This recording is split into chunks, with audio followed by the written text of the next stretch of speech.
Waktu itu papa mama tidak mampu sehingga saya harus dijual oleh keluarga dan akhirnya saya dijual tuh maksudnya gimana dijual? Dijual, benar-benar dijual. Katanya sih waktu itu harganya 10.000 gitu. Gimana rasanya yang saya harapkan seorang orang tua yang bisa belain anak gitu kan, nggak tahu yang dia sendiri seperti itu. Soalnya ada satu lirik yang buat saya itu sangat jadi kunci dari lagu yang Isa Semak itu kan, jangan pernah menyerah, lakukan semua dengan cinta. Itu kayak aduh ngena banget di hati. Jangan pernah menyerah, yakinlah kita bisa. Kak Leni Hartono. Hai. Hai juga. Apa kabar? Kabar sangat semangat. Terima kasih udah jauh-jauh datang dari Bali. Iya. Untuk hadir di Jakarta.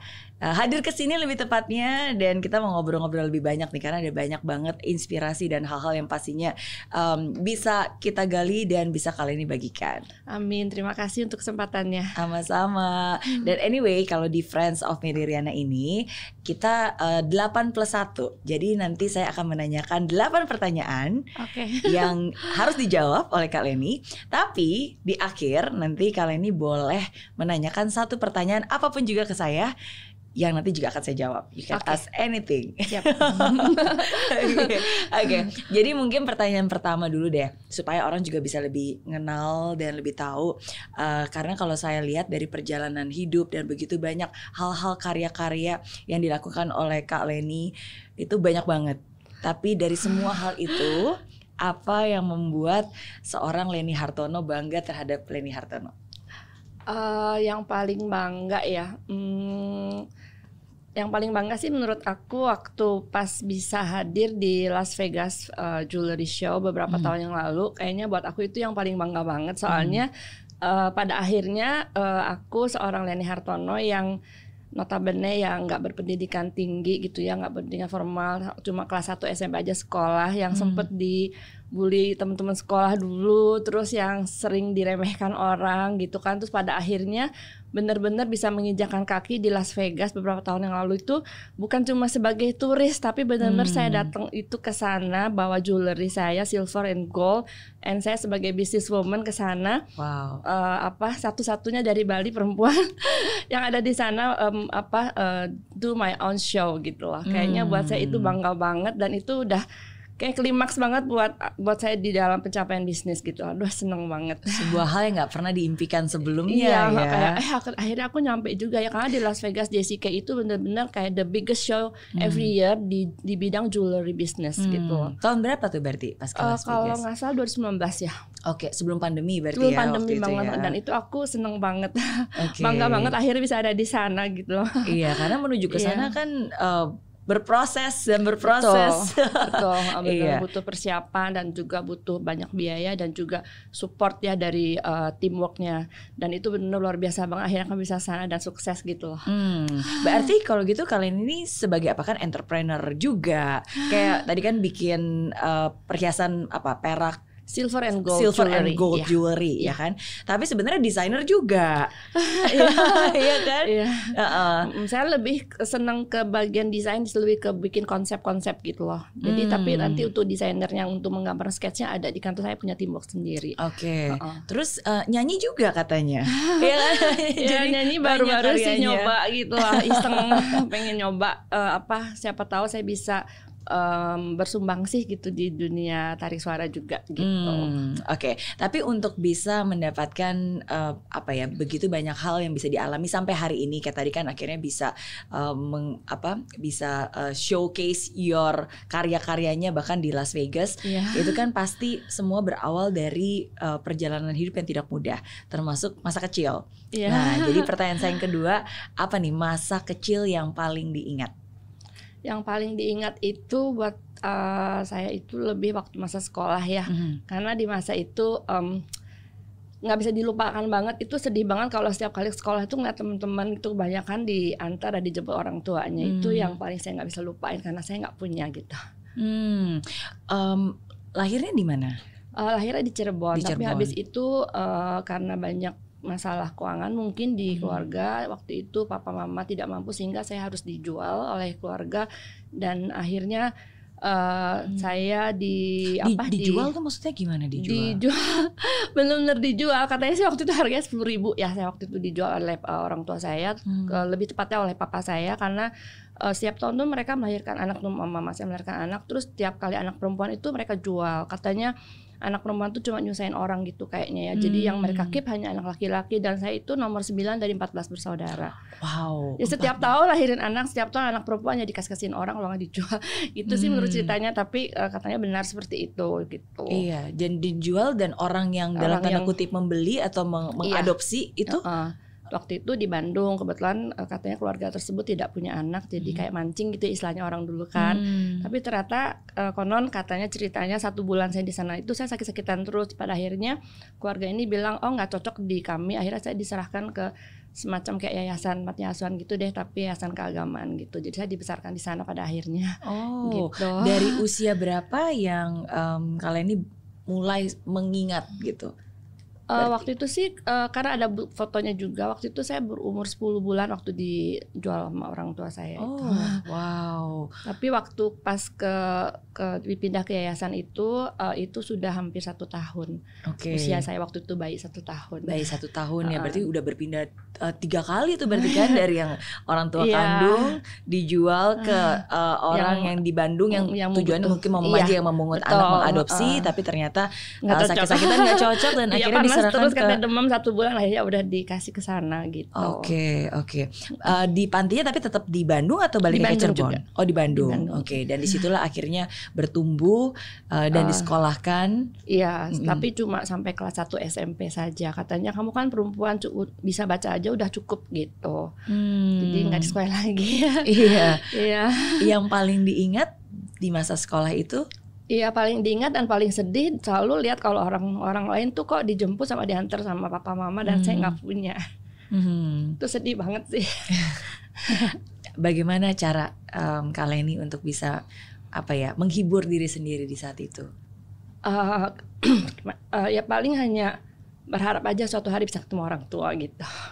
Walaupun pada akhirnya ketemu, tapi ternyata malah menambah hidup saya lebih susah dan lebih sedih. Tapi ya that's the fact yang saya harus alami, dan ya udah saya udah jalanin gitu. Iya, tidak ada yang kebetulan. Ketika Tuhan mengizinkan itu kan pasti memang ada garis jalan yang memang harus kita lalui. Ya mungkin ada banyak pertanyaan dalam hidup kita, kenapa ini terjadi, kenapa seperti gitu, why. Tapi ya sudahlah, saya percaya Tuhan punya maksud baik di balik semua tragedi yang saya alami itu. Gitu. Dan pada akhirnya saya bisa berdiri di sini bertemu dengan Bu Mary Diana, adalah satu anugerah yang luar biasa. Dan itu suatu anugerah yang tidak terduga, yang akhirnya ya membentuk seorang Leni Hartono menjadi Leni Hartono yang sekarang. Iya. Cita-cita waktu kecil apa sih? Cita-cita, nah ini memang agak unik ya, soalnya mungkin karena saya tuh orangnya sangat care sama siapapun, itu udah bawaan dari kecil gitu ya. Dan setiap kali tanya temen-temen tuh, saya paling aneh sendiri dari sekolah gitu. Len cita-citanya apa? Saya bilang saya ingin membantu sebanyak mungkin orang lain mencapai cita-citanya. Kok gitu? Kayaknya aneh gitu. Di mana teman-teman semua jadi dokter, jadi pilot, jadi guru, jadi apa tuh kok kalau saya sendiri selalu mengatakan saya ingin membantu sebanyak mungkin orang lain mencapai cita-citanya. Itu dari kecil seperti itu gitu. Nggak boleh tahan teman bilang, aduh saya pengen punya itu, misalnya waktu masih kecil tuh ya, paling misalnya kayak pengen punya pensil yang ini gitu. Terus saya tuh berusaha banget gimana caranya biar bisa ngasih temen itu pensil kayak gitu. Itu kan cita-cita kecil istilahnya itu ya, waktu anak-anak bukan gitu untuk kan. Membantu kebutuhan sendiri ya, tapi kalau ada teman itu mau memang apapun udah juga bawaan dibantu. saya tuh nggak tahan kalau dengar orang misalnya, apalagi sekarang misalnya ibu-ibu, aduh saya pengen sekali pengen anak saya misalnya bisa sekolah di mana gitu, tapi saya nggak mampu. Itu saya nggak tahan denger yang kayak gitu-gitu. Jadi saya pengen itu, itu cita-citanya si ibu gitu kan. Gimana caranya biar bisa saya bantu mewujudkan itu. Jadi itu buat saya kebahagiaan tersendiri gitu ya. Itu luar biasa banget, yang nggak bisa dibayar sama uang sama apapun. Jadi kalau melihat orang lain yang bisa mencapai sesuatu atas bantuan saya, itu rasanya aduh luar biasa banget. Tidur nyenyak banget, seneng banget gitu. Iya, itu satu kuasaan tersendiri. Dan Tuhan sudah menaruh itu di hatinya kalian nih, bahkan dari sejak kecil. Dari waktu sekolah itu Saya udah paling aneh sendiri kalau jawab apa cita-cita. Suka dijadiin teman-teman tertawaan. Kok kamu aneh banget sih jawabnya gitu. Tapi ya memang itu udah panggilan jiwa saya sih. Betul. Ya, sesuatu yang memang sudah ya sudah disematkan di dalam hati dan di dalam hidup Kak Leni. Iya, betul. Ya. Oke, jadi kan saya sangat tertarik nih dengan masa kecilnya. Tadi kan berarti sekolah hanya sampai 1 SMP. Iya. Terus habis itu Habis gimana? itu ya udah saya nggak sekolah lagi karena nggak boleh. Terus sempat kabur dari tempat yayasan itu. Akhirnya saya cari kerja sendiri. Di usia 15 tahun saya udah bekerja di Bandung gitu. Oke, bekerja apa waktu itu? Waktu itu kerja di bagian studio rekaman. Waktu itu kan masih video Betamax tuh ya. Oh iya. Yang masih tebal-tebal gitu. Iya, aku bagian rekam di situ. Ya kerjaan remeh-temeh lah, tapi aku puji Tuhan ya itu kerjaannya halal. Pokoknya aku kerja apapun mau yang penting itu kerjaan yang baik-baik gitu. Oke. Jadi itu benar-benar kerjaan pertamanya aku. Oke. Dan dari situ akhirnya juga merantau ke Jakarta. Ya, perjalanan kan? panjang akhirnya sempat ke Jakarta, bekerja di Jakarta selama 7 tahun. Merantau di Jakarta. Kalau bisa melihat lagi dari berarti berpuluh-puluh tahun kehidupan di dunia ini, yang mana yang masa tersulit yang pernah kalian hadapi? Yang paling sulit banyak banget sih ya, sulit banyak banget. Tapi yang paling saya ingat terus itu adalah waktu saya sempat jadi single parent. Waktu itu bawa 3 anak, terus kebetulan memang pas tidak ada pekerjaan waktu itu ya, kebetulan banget banyak tragedi terjadi gitu, terus nggak ada kerjaan dan benar-benar waktu itu saya nggak punya uang banget, nggak punya uang banget sampai hari itu saya bingung mau kasih anak saya makan apa. Terus bahkan anak saya yang kecil udah putus sekolah 3 bulan. Terus tapi benar-benar hari itu saya nggak tahu nih hari ini saya mau makan apa, benar-benar nggak punya uang gitu kan. Terus anak saya 3 gitu kan. Terus pada hari itu pagi jam 8 saya tidak bisa lupakan ada seorang dari gereja ketuk pintu, terus dia bawa sembako, terus bawa uang untuk anak saya sekolah. Itu saya nggak bisa lupakan gitu. Kayaknya mukjizat banget. Saya banyak alami mukjizat dalam hidup saya, tapi itu yang menurut saya yang paling nyentuh hati saya gitu. Oke. Jadi sampai sekarang pun sehingga itu sangat berkesan dalam hati saya, sehingga pada saat hari ini pun saya sering melakukan itu untuk membalas kebaikan Tuhan pada saat itu. Iya. Karena ketika kalian ini sudah membantu banyak orang, di saat dibutuhkan sebenarnya orang lain pun, maksudnya Tuhan mengirimkan bantuannya lewat orang-orang sekitar untuk membantu kalian ini. Jadi saya sekarang senang melakukan hal seperti itu juga. Kadang saya nggak tahu, mungkin siapa tahu bantuan saya hari itu benar-benar adalah sesuatu banget buat hidup orang itu. Kita kan nggak tahu gitu. Sama seperti yang saya alami waktu itu.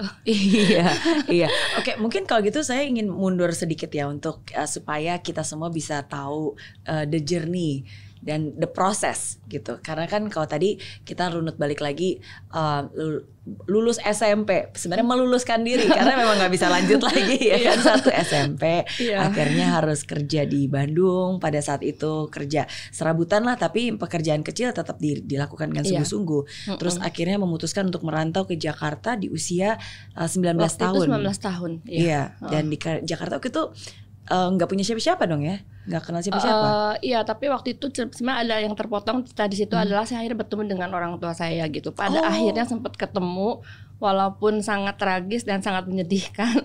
Tapi ada cerita panjang, pokoknya saya ke Jakarta. Dipertemukan atau memang mencari? Saya cari.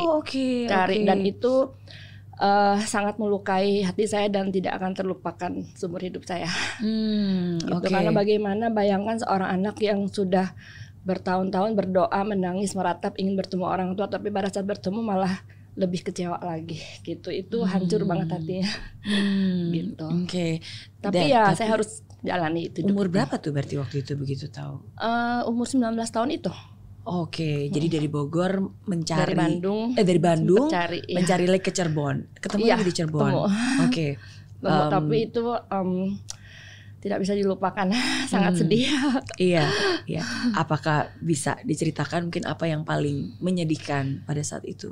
Pada saat itu, terutama pada saat saya cari papa ya, karena saya kan seorang perempuan. Bagaimanapun seorang perempuan itu yang paling diharapkan adalah orang tua pasti ayah ya, seorang papa gitu, yang bisa melindungin, yang bisa nyayangin gitu. Karena apalagi saya belum pernah alamin. Terus pas waktu pertama saya ke sana cari papa itu ketemunya di jalan, dan itu tukang becak yang bilang, kan dia tahu nama yang saya bawa dari akte lahir saya itu, bawain namanya si A gitu kan. Terus katanya lokasi di sini. Aku sampai cari naik becak itu kan. Terus ternyata tukang becaknya sendiri yang bilang dia nggak tega katanya mau ngomong sama saya gitu. Dia tahu banget siapa papa saya. Terus pas waktu naik beca itu ketemu di jalan. Non maaf ya, saya mau kasih tahu tapi jangan sedih, itu papanya gitu katanya. Kan kaget jadi tukang beca. Terus katanya ya seperti itulah kondisinya, dan papa saya waktu itu lagi dipukulin polisi gitu karena memang sering katanya jadi preman, terus suka minta-minta uang gitu sama orang-orang. Jadi saya hancur banget gitu. Gimana rasanya yang saya harapkan seorang orang tua yang bisa apa ya? Iya. Belain anak gitu kan, nggak tahu yang dia sendiri seperti itu, jadi sedih banget. Iya.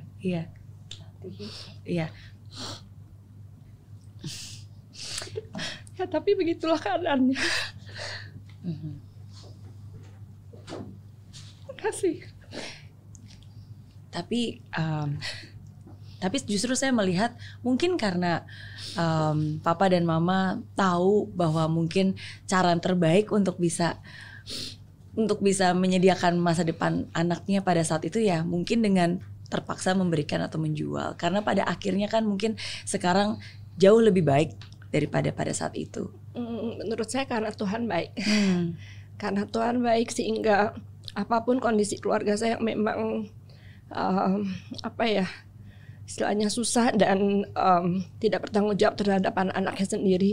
Tapi Tuhan menitipkan saya di tempat di mana saya bisa menempat diri saya sendiri untuk semangat, untuk kuat menghadapi hidup, jangan pernah menyerah. Iya, justru karena Tuhan sungguh baik dan akhirnya ya sengaja untuk bisa memberikan jalan yang baru yang mungkin berbeda dari rencana manusia pada umumnya. Walaupun penuh liku dan tragedi, akhirnya saya terima itu sebagai berkat Tuhan. Sehingga saya bisa punya hari ini dan menjadi seorang yang kuat. Amin.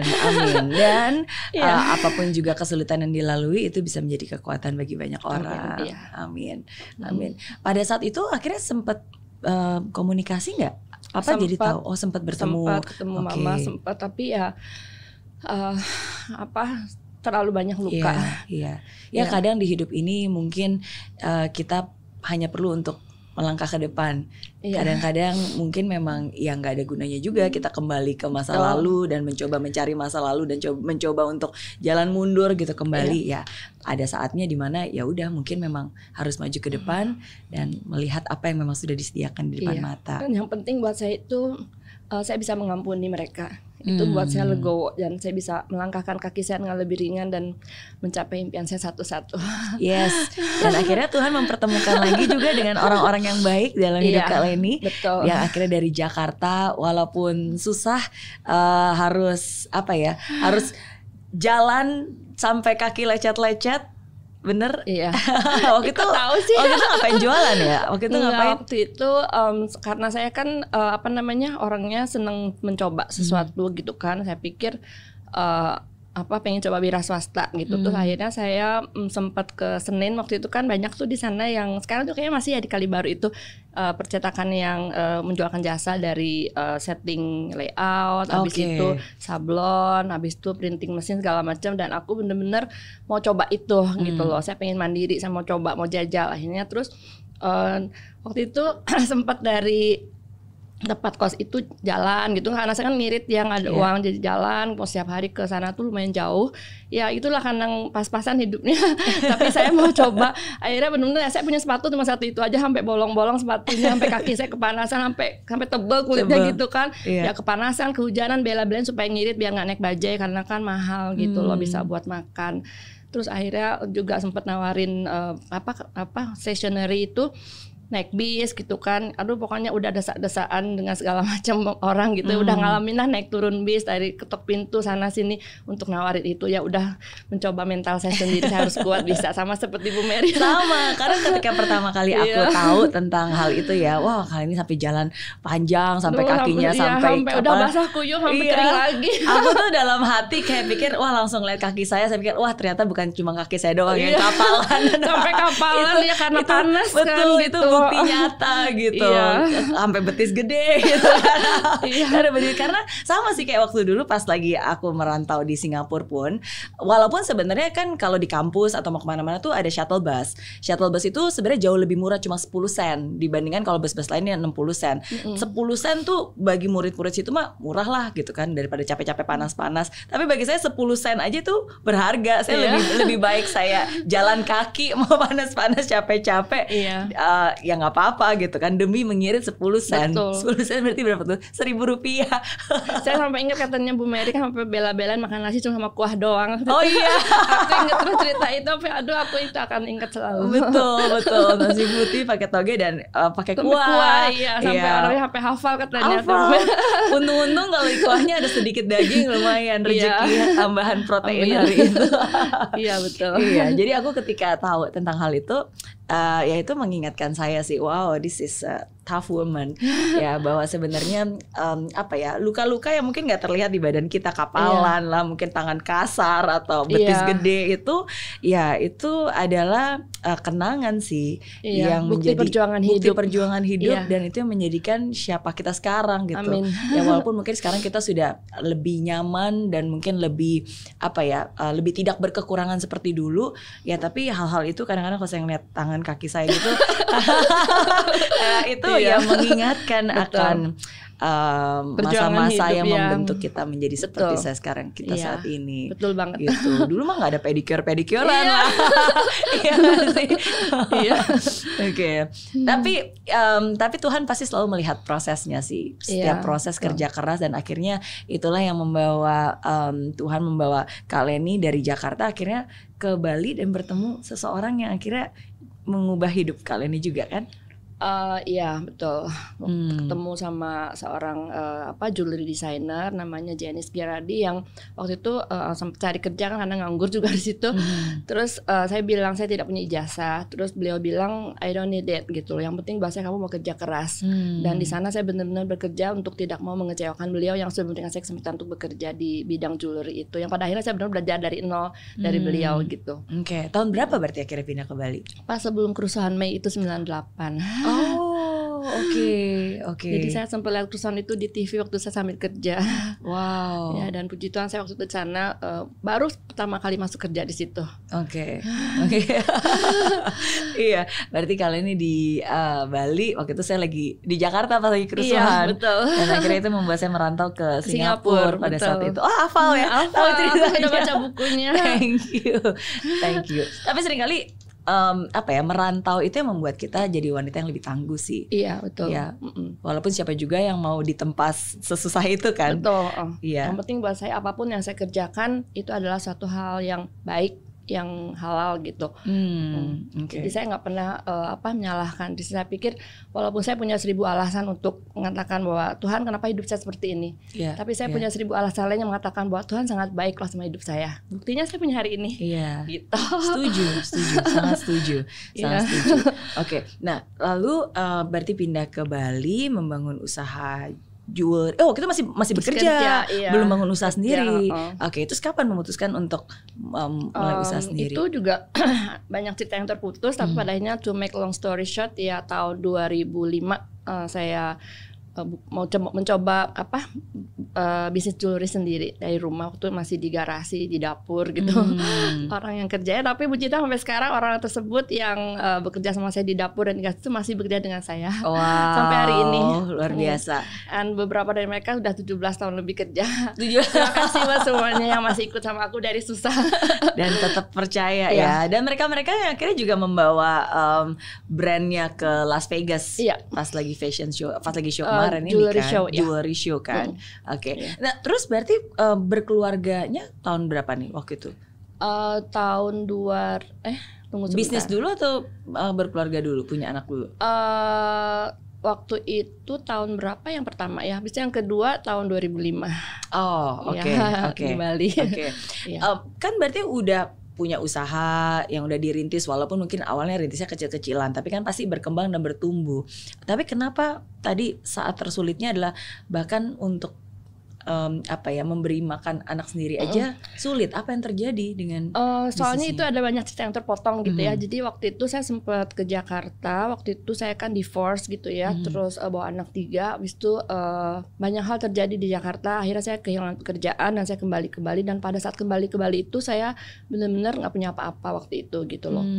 Jadi benar-benar hidup single parent, dan waktu itu saya tidak punya pekerjaan waktu balik ke Bali. Oke. Dan mulai lagi dari awal berarti. Dan pada saat itu udah dengan 3 anak. Iya, betul. Paling besar berapa tuh anaknya? Waktu itu pokoknya usia sekolah semua ya. Saya lupa persisnya, tapi yang pasti semua usia sekolah, sehingga yang terakhir itu yang saya korbankan untuk tinggal sekolah dulu.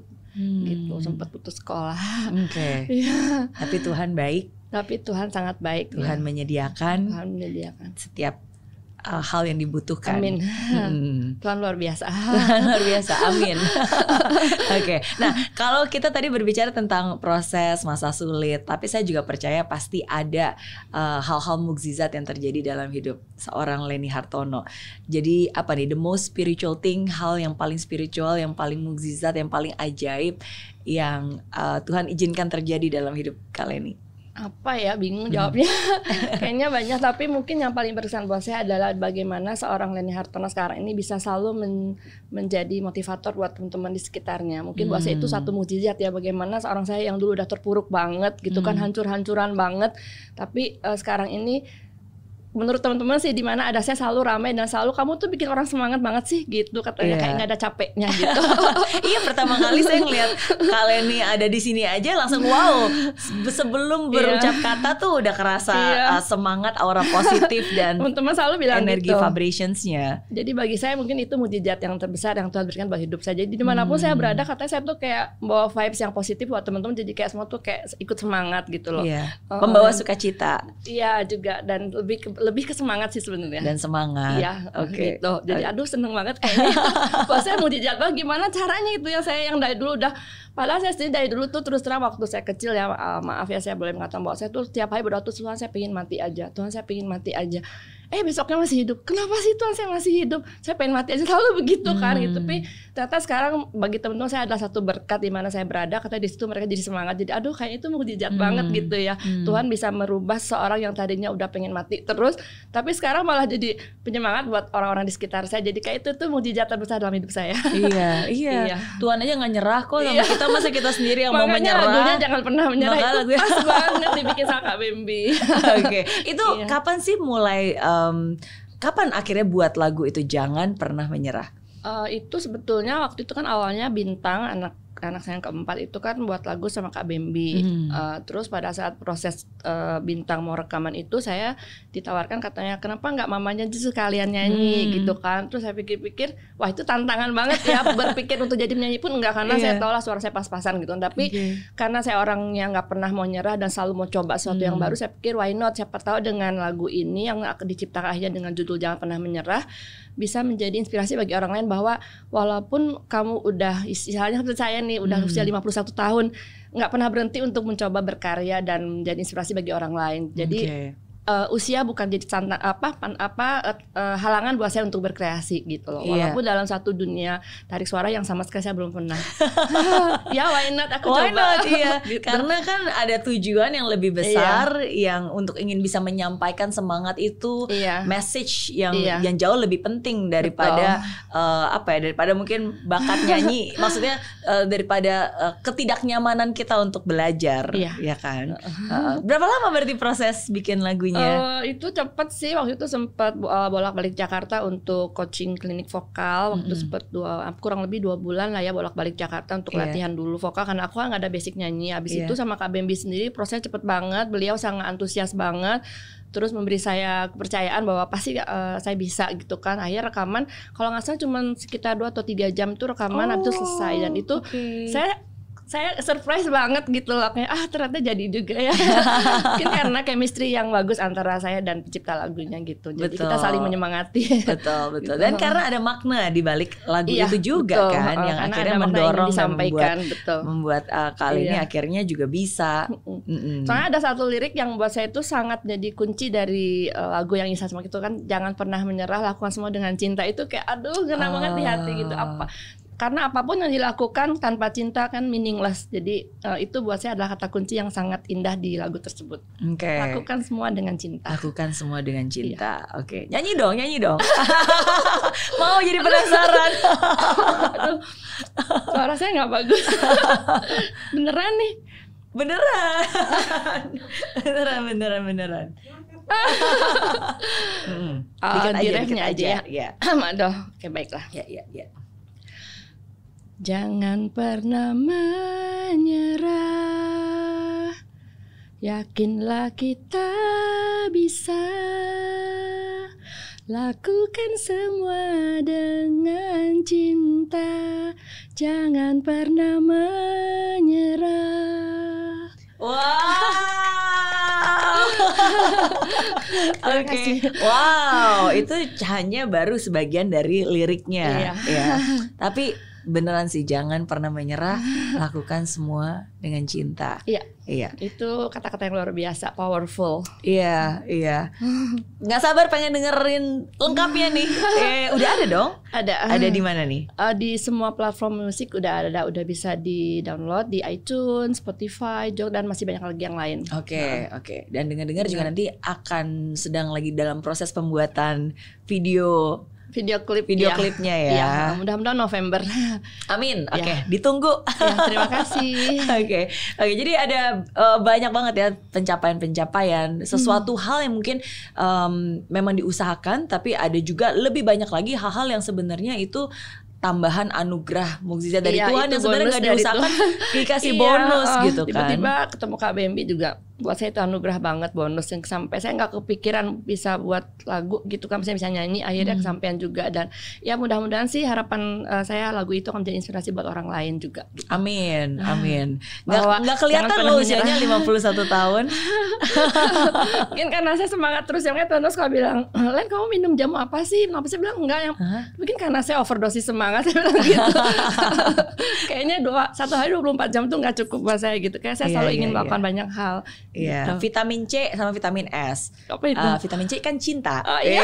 Vitamin S semangat. Iya benar. Aku sekarang punya ini baru nih, vitamin C sama vitamin S. Boleh ditulis di buku ntar. Boleh. Tapi kan vitamin C. Ya kan orang bilang suka minum vitamin C, emang bener sih vitamin C kan meningkatkan energi ya. Tapi C-nya cinta. Iya. Oke. Nah, jadi kalau ini pertanyaan berikutnya ya. Tadi udah 4 pertanyaan nih sebenarnya. Berarti sekarang pertanyaan yang kelima. Apa kebiasaan aneh atau unik yang Kak Leni punya? Ya seperti itu tadi teman-teman bilang, katanya saya tuh nggak ada capeknya, dari bangun pagi sampai tidur lagi tuh, saya dari pagi sampai pagi itu semangat terus. Itu kayaknya kalau istilah kompor gas cetek tuh langsung gas besar gitu ya. Itu nggak ada habis-habisnya gitu kayaknya gitu. Terus sampai mau jam 2 pagi pun saya masih semangat. Jadi orang-orang bilang itu kamu kok unik banget ya, kamu kok bisa kayak gitu, gimana sih caranya?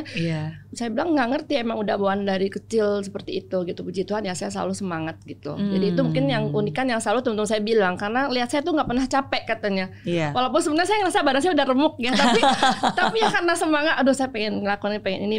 Jadi akhirnya semangat terus. Iya. Ya itu kata teman-teman sih uniknya itu. Oke. Ya karena mungkin dari kecil ya memang mungkin kayak kita sudah terbiasa untuk ya aktif, kerja long hours. Oh, satu lagi yang temennya unik itu, karena saya jalan selalu cepat. Oh, itu udah jauh kemana tuh saya jalan tuh nggak usah pelan. Itu mungkin salah satu keunikan juga, karena saya terlalu semangat sehingga apa-apa tuh saya fast moving gitu orangnya. Oke. Iya, which is good. Sometimes kan kadang-kadang energi itu bisa ditularkan, dan maksudnya energi yang ada di kita ini sebenarnya ya menularkan satu sama lain nih. Kayak saya aja ngobrol sama kalian ini, saya jadi semangat nih, bukan cuma dengerin tapi melihatnya juga semangat. Iya. Kalau saya lihat sih sebenarnya ini cara berpakaiannya juga unik loh. Emang suka warna-warna terang gitu ya, cerah. Saya suka banget warna merah, karena warna merah itu buat saya semangat banget gitu. Oke, sama, dan bukan kebetulan nih kita sama-sama merah hari ini. Rambutnya juga mirip. Iya, mirip ya. Iya. Oke. Jadi oke. Nah, kalau sekarang pertanyaan yang berikutnya, kalau kalian ini boleh punya superpower, pengennya mau punya superpower apa? Yang terutama sih aku pengen bisa baca pikiran orang.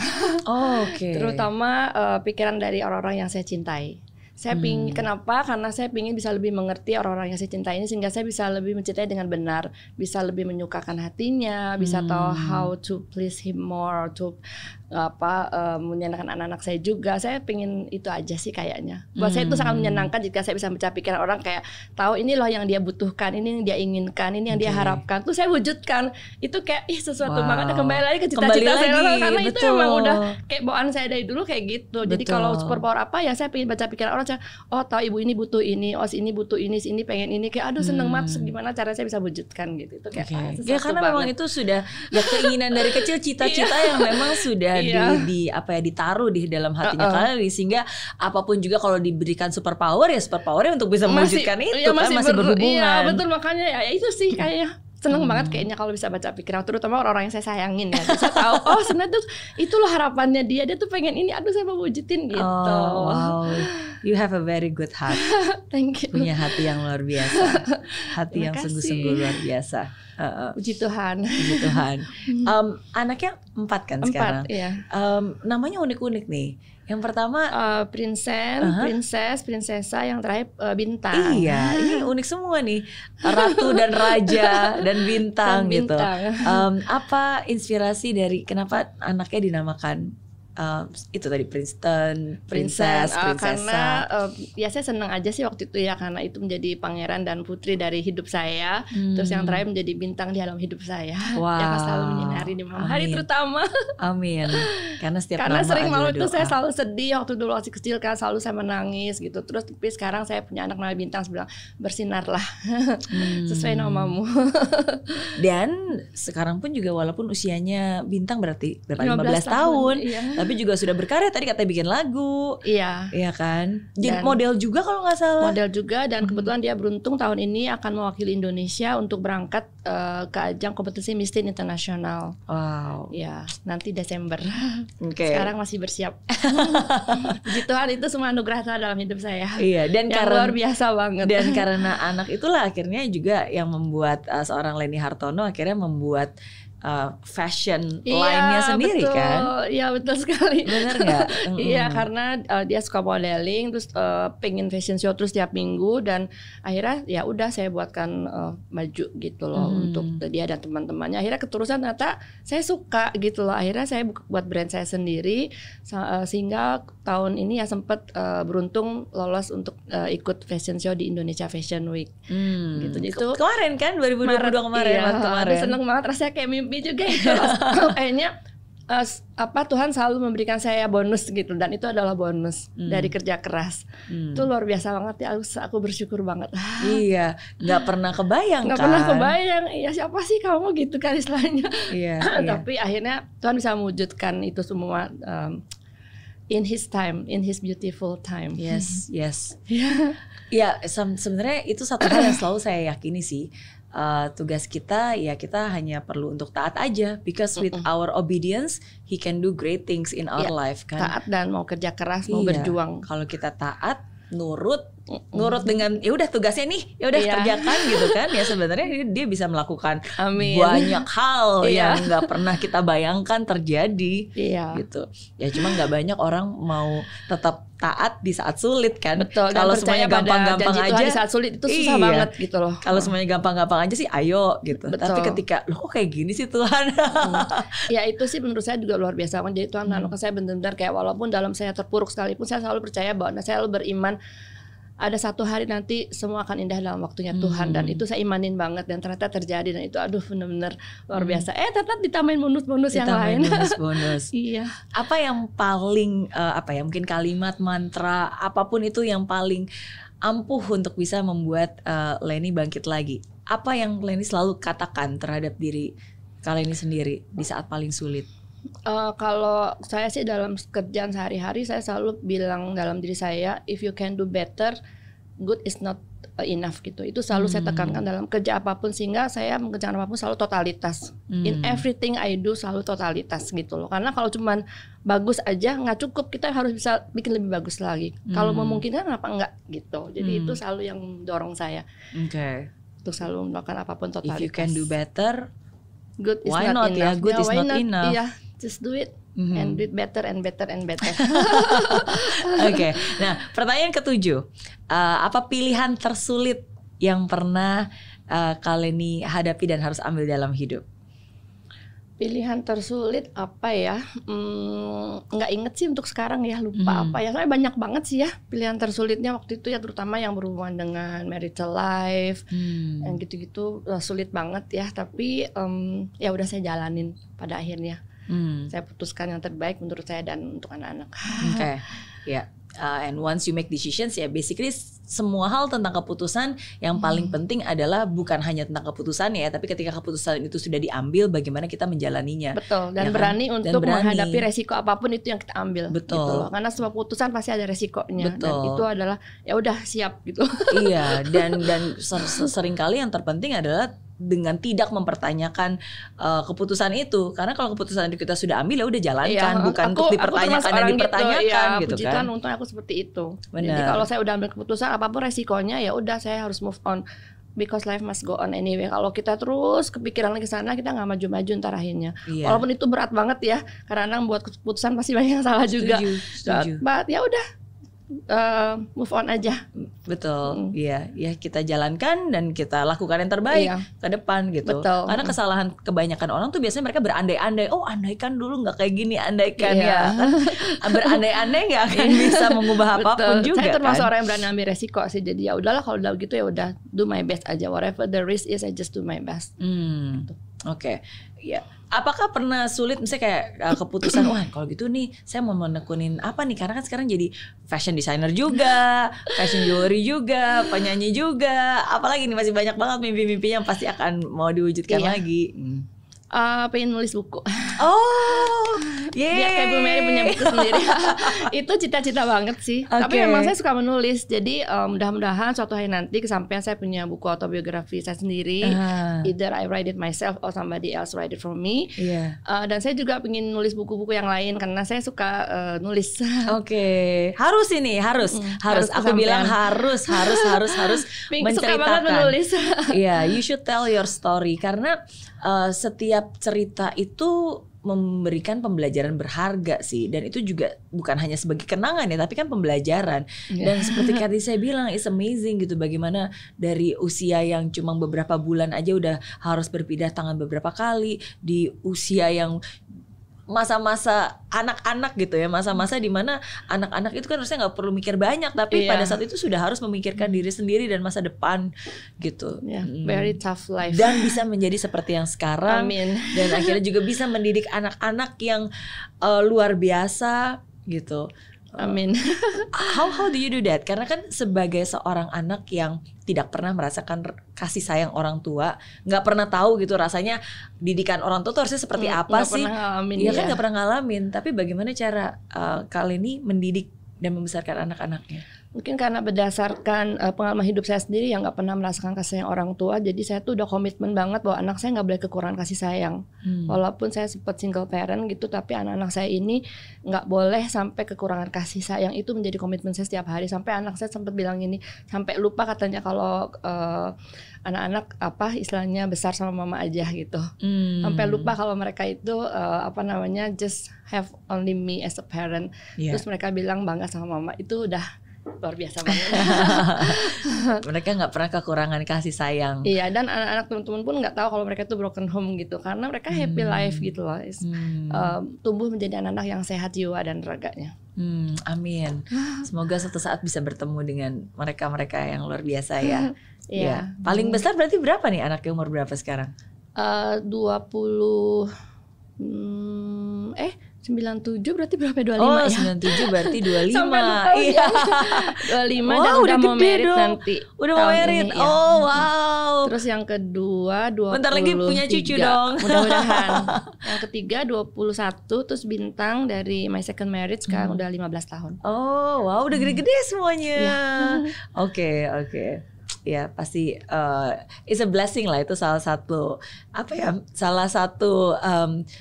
hal terbahagia seorang ibu adalah ya bisa punya kesempatan untuk bisa membesarkan anak-anaknya dan melihat mereka bertumbuh dengan bahagia.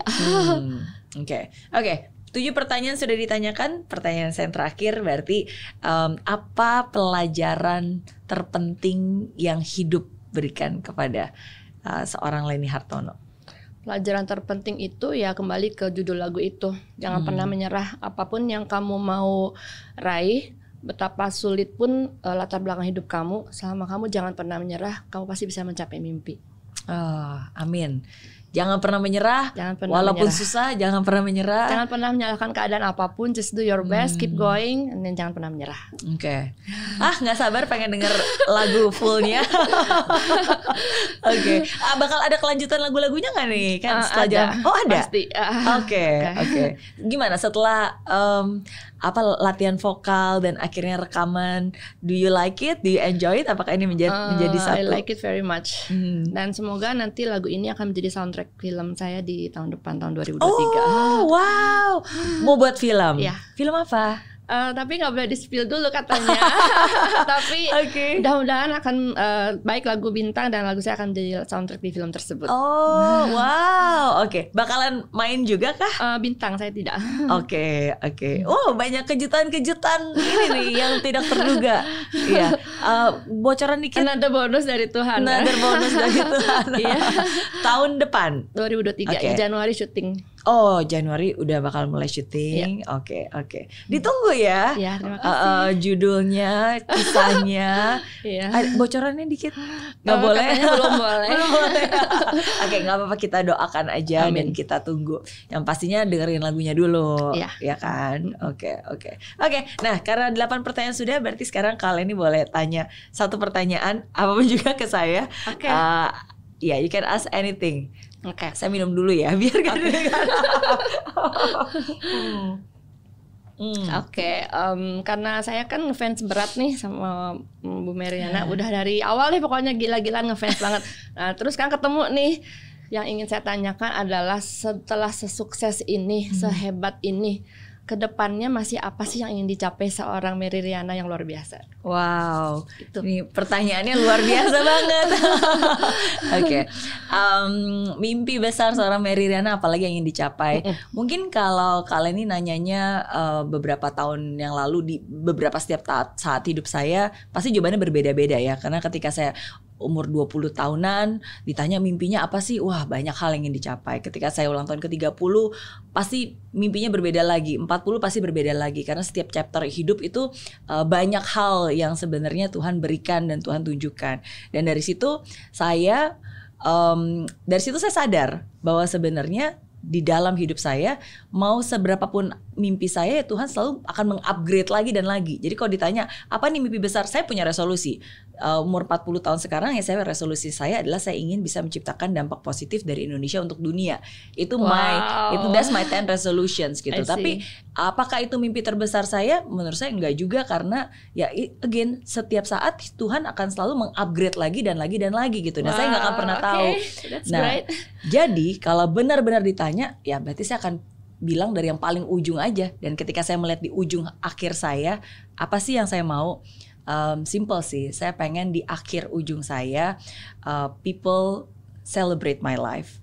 Saya ingin di akhir hidup saya tuh orang-orang bisa men-celebrate hidup saya. Saya pengen semua anak, cucu, cicit, dan orang-orang yang mungkin pernah bersentuhan dengan saya, mereka bisa menceritakan aja gitu, menceritakan pengalamannya dia bersentuhan dengan saya gitu, dan untuk bisa merayakan dan mendengarkan itu. Walaupun saya udah nggak bisa dengar lagi ya kan, saya udah nggak ada gitu kan di akhir ujung gitu. Betul.